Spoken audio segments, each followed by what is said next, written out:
Operation সিঁদুরের সময় ভারতের হাতে নাকানি চোবানি খেয়েও মন ভরেনি পাকিস্তানের। আবারও ভারতকে নিশানা পাকিস্তান সেনার।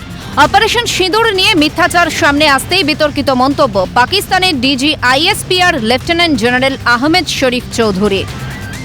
2026 সাল পাকিস্তানের কেমন যাবে এ নিয়ে বলতে গিয়ে কার্যত তিনি হুমকির সুরে বললেন, যদি মজা না পাইয়েছি তাহলে পয়সা ফেরত দেব। तो ले आओ जो तुमने करना है, एक बार मजा ना करा दिया ना तो पैसे वापस। तो ये 2026 कैसा होगा? It will depend on how we stand, how we react. সম্প্রতি এক সংবাদ সম্মেলনে বক্তব্য রাখতে গিয়ে নাম না করে এভাবেই ভারতের উদ্দেশ্যে হুঁশিয়ারি সুর শোনা গেল পাক সেনাকর্তার গলায়। জানা যায় ওই সংবাদ সম্মেলনে ভারতের সঙ্গে তালিবানের সখ্যতা নিয়ে বলতে গিয়ে তেলে বেগুনে জ্বলে ওঠেন তিনি। শরীফ বলেন, ভারত যদি মনে করে শত্রু আমার বন্ধুর নীতিতে চলবে তাহলে তারা চলতেই পারে, ওরা যেখান দিয়ে আসুক আমরা তৈরি রয়েছি।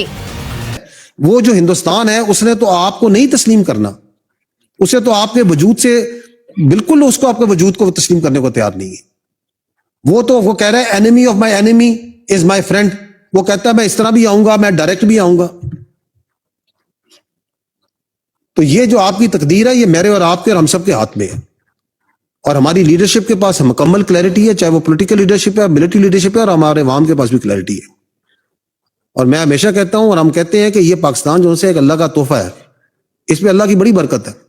तो ले आओ जो तुमने करना है, दाएं से आना है, बाएं से आना है, ऊपर से आना है, नीचे से आना है, इकट्ठे आना है, किसी के साथ आना है। যদিও পাক সেনাকর্তার এই হুমকিকে গুরুত্ব দিতে নারাজ ভারতীয় পর্যবেক্ষকরা। আর ওরা অনেক জায়গা যাচ্ছে, চায়না কাছে গেছে, ওরা আমেরিকা কাছে গেছে, সবার জায়গা গিয়ে তুরস্ক কাছে গেছে, বাংলাদেশকে উস্কানি দিয়েছে যে ভাই ইন্ডিয়ার এগেন্স্টে তোমাকে যুদ্ধ করতে হবে, বা যুদ্ধের জন্য ওরা সন্ত্রাসবাদী একটা ফান্ড খোলার চেষ্টা করছে, ওটা সাকসেসফুল হচ্ছে না। আর ইন্টারনালি যদি আপনি অ্যানালিসিস দেখুন আজকের সিচুয়েশনে, আপনার সর্ববিদিত আছে, এর মধ্যে কিছু বলার নেই। বালুচিস্তান, নর্থ ওয়েস্ট পার্টিয়া প্রভিন্স, যেটা খাইবার পাখতুনখোয়া বলছি, পাক অকুপাইড কাশ্মীর, সব জায়গায় তো প্রবলেম।